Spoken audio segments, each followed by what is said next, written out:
যে বাংলাদেশে ইসলাম প্রতিষ্ঠা করতে পারে, বাংলাদেশ জামাত ইসলাম যদি ক্ষমতায় আসতে পারে, যে মানুষ 54 বছরের দুঃশাসন থেকে মুক্তি পাবে, দুর্নীতি থেকে মুক্তি পাবে, এইসব বিষয় যদি আমরা মানুষের দ্বারে দ্বারে পৌঁছাতে পারি, তাহলে আমাদের প্রাপ্তির পক্ষে জয় পাওয়া সম্ভব।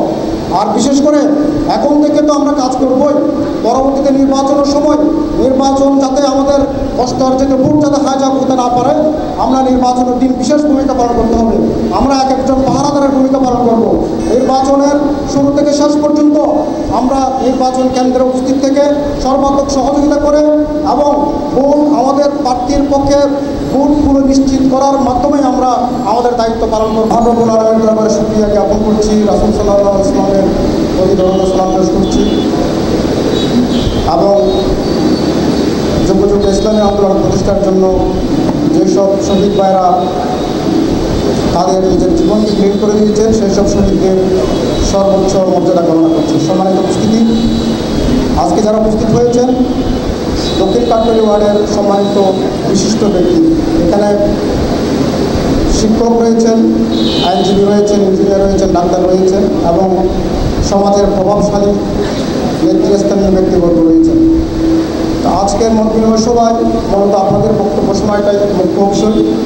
আপনাদের বক্তব্যের আলোকেই আমাদের যে প্রার্থী আছেন অধ্যক্ষ শামসুজ্জামান খালাদি ভাই, উনি বিভিন্ন পদক্ষেপ গ্রহণ করবেন আপনাদের পরামর্শের আলোকে।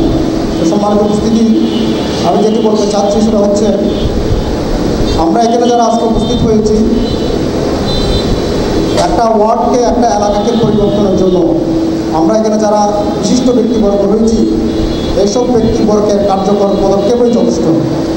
কারণ এখানে কেউ কোনো লাইনের নেতা, কেউ কোনো সমাজের সমাজপতি, কেউ মসজিদের সভাপতি, কেউ কোনো প্রতিষ্ঠানের সভাপতি, কেউ কোনো প্রতিষ্ঠানের অধ্যক্ষ, কেউ কোনো প্রতিষ্ঠানের প্রফেসর, এভাবে সমাজের নেতৃস্থানীয় ব্যক্তিবর্গ যদি একটা কার্যকর সিদ্ধান্ত গ্রহণ করার জন্য উদ্যোগ হয়, তাহলে এই সিদ্ধান্ত বাস্তবায়ন না হয়ে পারে না। সুতরাং এখানে যারা আছেন তাদের দায়িত্ব হচ্ছে যে আগামী যে সংসদ নির্বাচন, সেই নির্বাচনে ন্যায়ের প্রতীক, ইনসাফের প্রতীক, দাঁড়িপাল্লার পক্ষে জনমত সৃষ্টি করার জন্য যা যা করণীয় সেই সব কর্মসূচি হাতে নেওয়া এবং আমাদেরকে বাস্তবমুখী উদ্যোগ গ্রহণ করার মধ্য দিয়েই আমাদেরকে এই নির্বাচন পর্যন্ত অক্লান্ত পরিশ্রম করে যেতে হবে।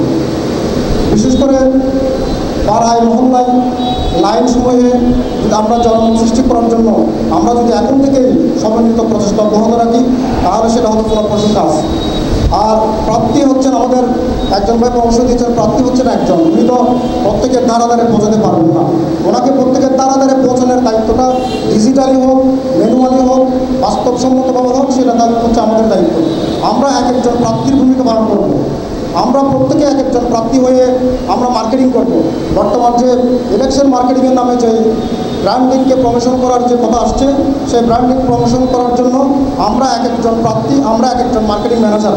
সুতরাং আমরা যদি এভাবে আমাদের প্রার্থীর পক্ষে বাংলাদেশ জামাত ইসলামী যে বাংলাদেশে ইসলাম প্রতিষ্ঠা করতে পারে, বাংলাদেশ জামাত ইসলামী যদি ক্ষমতায় আসতে পারে, যে মানুষ 54 বছরের দুঃশাসন থেকে মুক্তি পাবে, দুর্নীতি থেকে মুক্তি পাবে, এইসব বিষয় যদি আমরা মানুষের দ্বারে দ্বারে পৌঁছাতে পারি, তাহলে আমাদের প্রার্থীর পক্ষে জয় পাওয়া সম্ভব।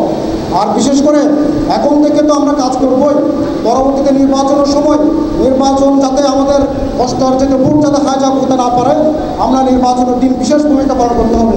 আমরা এক একজন পাহারাদারের ভূমিকা পালন করব।